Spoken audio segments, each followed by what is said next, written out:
ପିଲାମାନେ ସରୋଜିନୀ ଦାମୋଦରନ ଫାଉଣ୍ଡେସନ୍ ତରଫରୁ ଯେଉଁଟା ତୁମର ରହିଛି ବିଦ୍ୟାନ୍ ସ୍କଲାର ଶିକ୍ଷା ପାଇଁ କେମିତି କ'ଣ ଆବେଦନ କରିବେ ଷ୍ଟେପ୍ ବାଇ ଷ୍ଟେପ୍ ପ୍ରୋସେସ୍ ଏଠାରେ ଆମେ କହି ରଖିବା। ନିଶ୍ଚିତ ଭାବରେ ଭିଡ଼ିଓକୁ ଶେଷ ପର୍ଯ୍ୟନ୍ତ ଦେଖୁଥାନ୍ତୁ। नमस्कार दोस्तों, इस वीडियो को लाइक करें, हमारे चैनल को सब्सक्राइब करें, इस घंटी के आइकन को दबाएं, ऑल सेलेक्ट करें हमारी सभी वीडियो सबसे पहले देखने के लिए।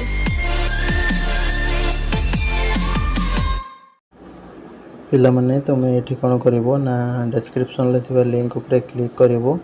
କ୍ଲିକ୍ କଲା ପରେ ତୁମର ତଳକୁ ସ୍କ୍ରୋଲ୍ କରିବ। କଲା ପରେ ତୁମର ଏଠି ଦେଖିପାରିବ ବର୍ତ୍ତମାନ ଓଡ଼ିଶାରେ ତୁମର ଚାଲିଛି +2 ଫାର୍ଷ୍ଟ ଇୟର୍ ପିଲାମାନଙ୍କ ପାଇଁ ଆପ୍ଲାଏ। ଠିକ୍ ଅଛି, ଯେଉଁଟାକି ତୁମକୁ ଡିଟେଲ୍ସ କହିଥିଲି କେତେ ଟଙ୍କା କ'ଣ ମିଳିବ।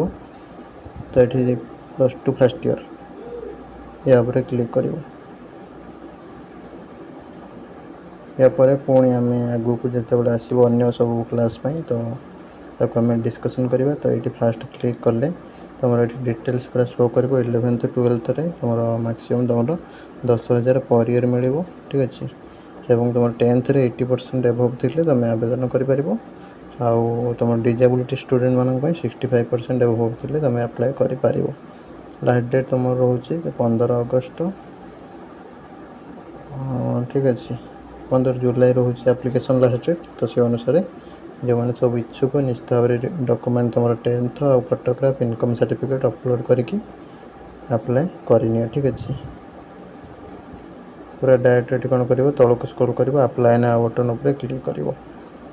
क्लिक कलापर तुम fast name last name email ID सब दब। ईमेल डोमेन तुम देदेव कौन gmail.com। तापर पासवर्ड गोटे क्रिएट कर पासवर्ड कन्फर्म कर रजिस्टर कर। ठीक अच्छे, रजिस्ट्रेशन कर सारा तुम कौन कर लॉगिन कर तुम आईडी पासवर्ड मिल जाव।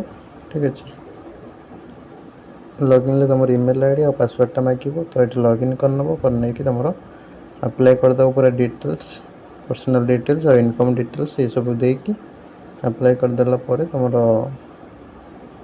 स्क्रीनिंग टेस्ट जोड़ा कराब तुम परवर्ती डेट सब से तुमको इनफॉर्म करदेवे। तुम ये ऑफिशियल वेबसाइट विजिट करके डिटेल्स सब रीड करनब कौन कौन कौ दिन हम ओडिशा पिलामानक जमीक तुम रही 28 जुलाई तुम स्क्रीनिंग टेस्ट रही 15 और 19 भितर तुम इंटरव्यू और टेस्ट जोटा कि हम।